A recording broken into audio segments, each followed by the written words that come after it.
बार की बात है, एक छोटे से गांव में एक संयुक्त परिवार रहता था। उस परिवार में दो भाई अपनी अपनी पत्नियों के साथ रहते थे। बड़ी बहू का नाम गीता था। वो बहुत मेहनती, समझदार और जिम्मेदार थी। सुबह से लेकर शाम तक वो घर के सारे काम बिना किसी शिकायत के करती रहती थी। दूसरी ओर छोटी बहू काम से जी चुराती थी। उसे आराम करना ज्यादा पसंद था और घर के कामों से वो हमेशा बचने की कोशिश करती रहती थी। जब भी कोई काम सामने आता, वो कोई ना कोई बहाना बना लेती।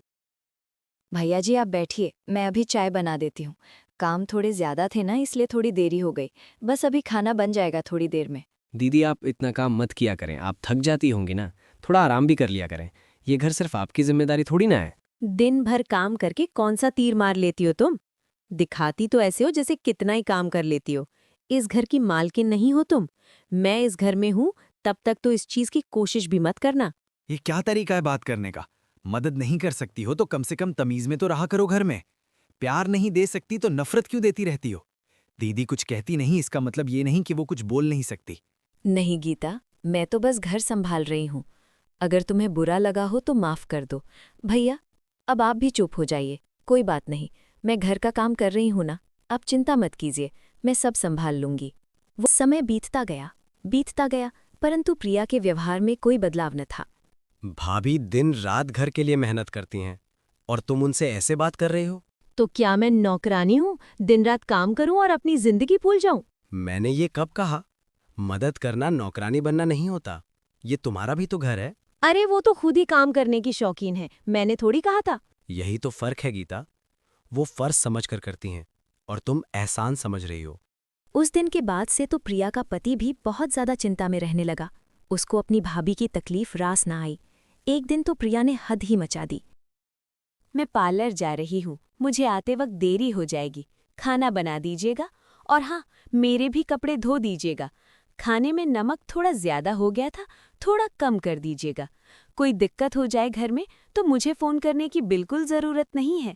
भाभी, गीता कहाँ है? वो पार्लर गई है शाम। तुम थक गए होगे, पहले चाय पी लो। अगर कुछ और चाहिए हो तो मैं बना देती हूँ। भाभी, आप ही तो इस घर को संभाल रही हो। मुझे तो उसका ये बर्ताव बिल्कुल पसंद नहीं है। हर दिन झगड़ा, हर दिन तनाव।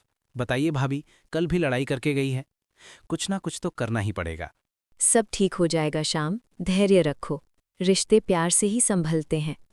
अब समझाने से कुछ नहीं होगा, उसे अपनी गलती महसूस करानी पड़ेगी। छोटे भाई का सब्र का बंध टूट गया। उसने अपनी पत्नी को सबक सिखाने का मन बना लिया। बहुत सोचने के बाद एक तरकीब सूझी, जो उसने अपनी भाभी को बताई। दोनों ने उस पर खूब विचार विमर्श किया और उसको अपनाने की सोची। सुबह का समय, रसोई में सन्नाटा है। चूल्हा ठंडा पड़ा है। कभी जो घर हर सुबह चाय की खुशबू से जागता था, आज वहां अजीब सी खामोशी थी। आज से मैं भी थोड़ा आराम करूंगी। आखिर बहू तो मैं भी हूं। हर रोज सब कुछ करना मेरी ही जिम्मेदारी थोड़ी है। जिस घर में कभी वक्त से खाना लगता था, आज वहां इंतजार भी थक गया था। सुबह से लेकर शाम हो गई, परंतु किसी ने भी एक निवाला तक मुंह में नहीं डाला। थक हार कर घर के पुरुष खेतों में काम करने चले गए, पर बड़ी बहू ने खाना नहीं बनाया। प्रिया को बहुत गुस्सा आ गया और उसने भाभी से कहा, भाभी, खाना क्यों नहीं बना अभी तक? घर का हाल देख रही हो आप? देख रही हूँ गीता, आज बस मन नहीं किया।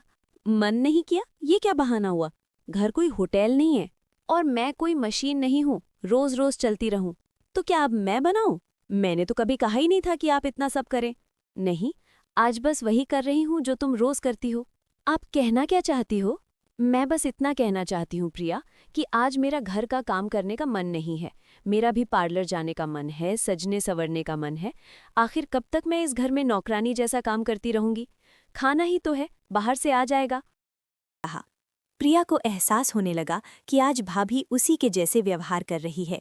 शाम को थककर दोनों भाई घर आए। दिन में तो बाहर का खाना खा लिया था, पर घर के खाने की बराबरी वो कहाँ कर सकता था। प्रिया आज बहुत काम था, मैं थक गया हूँ।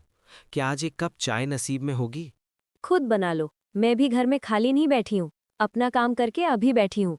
आजकल तो इस घर में सारे लोग कामचोर हो गए हैं। ठीक है, मैं खुद ही बना लूंगा। वैसे आज भाभी ने थोड़ा अजीब व्यवहार नहीं किया है? आज तो खाना भी नसीब नहीं हुआ, ना ही कपड़े ढंग से लगे हैं, घर भी गंदा पड़ा है। हाय राम। तो क्या हुआ, दुनिया रुक थोड़ी ही जाएगी। नहीं, पर घर का सुकून जरूर रुक जाता है। आप हर बात में भाभी को क्यों ले आते हो? हर बार भाभी, ये भाभी, वो भाभी। क्योंकि वो बिना कहे हर बात निभा जाती हैं, और तुम कहकर भी निभाना नहीं चाहती। आप कहना क्या चाह रहे हो? बस इतना सोचो, अगर आज तुम्हारे जैसा व्यवहार भाभी रोज करने लगे तो क्या ये घर चल पाएगा? क्या तुम्हारी आदतें ठीक हैं? कल क्या होगा अगर सब तुम्हारी तरह अपनी जिम्मेदारियों से मुंह फेर लें? रात। बाहर से खाना मंगवाया गया है। सब चुपचाप बैठे हैं। खाना तो पेट भर देता है, मगर घर का स्वाद दिल भरता है। बाहर की थाली से भूख तो मिट जाती है, पर अपनापन नहीं मिलता। बाहर का खाना फिर से देखकर प्रिया का मुंह बन गया। उसे अपनी गलती का एहसास हो गया था। आज घर में शोर नहीं था, पर खामोशी बहुत कुछ कह रही थी। रिश्तों में कमी नमक मसाले की नहीं, वक्त और एहसास की होती है। रोज का खाना बाहर से ना स्वाद लगता है ना दिल भरता है। घर जैसा सुकून सच में नहीं देता, क्योंकि घर सिर्फ दीवारों से नहीं बनता गीता। घर बनता है उन हाथों से जो बिना बोले सबके लिए उठते हैं। मैंने कभी सोचा ही नहीं था कि रोज का खाना, रोज की चाय इतनी अहम होती है, क्योंकि जब वो मिलता रहता है तो उसकी कदर नहीं रहती। कमी तभी महसूस होती है जब वो रुक जाता है। मैं समझती थी आप ये सब शौक से करती हो। मुझे लगा आपको फर्क ही नहीं पड़ता। फर्क तो पड़ता है गीता, मगर कुछ रिश्ते शिकायत से नहीं, सब्र से निभाए जाते हैं। और मैंने उसी सब्र को कमजोरी समझ लिया। कमजोरी नहीं थी वो भरोसा था कि एक दिन तुम खुद समझोगी। आज पहली बार लगा कि इस घर में मैं बस रहती आई हूँ। निभाया कुछ नहीं। घर काम से नहीं बनता, और ना ही सिर्फ नाम से। घर बनता है अपनापन निभाने से। अगली सुबह। सूरज अभी ठीक से निकला नहीं है। रसोई से चाय की खुशबू आने लगती है। जब एहसास दिल से आए तो बदलाव बिना कहे दिखाई देता है। जो काम को छोटा समझता है, वो रिश्तों की कीमत नहीं समझ पाता। और जब एहसास दिल से आए, तब इंसान सच में बदलता है।